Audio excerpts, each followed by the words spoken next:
Here I have OPPO Reno 5Z, and today I'm going to show you how to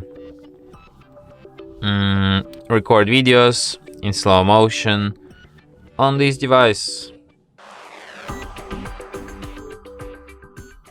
So firstly you have to open camera, then switch to the more modes and select slow-mo here. So to record videos in slow motion, just take your device, tap record button and record it. So I'm gonna record this toilet paper spin, so let's get it.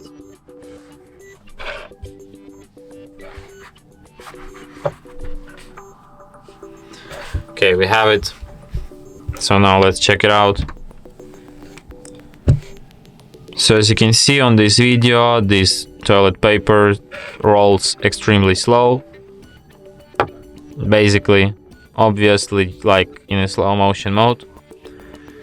And it looks extremely cool, just like in your favorite Hollywood action movies. Just look at it.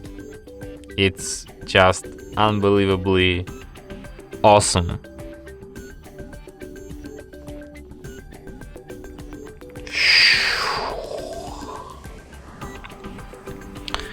Just insane.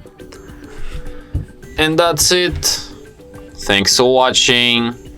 If you find this tutorial useful, don't forget to hit that like button and subscribe to our channel.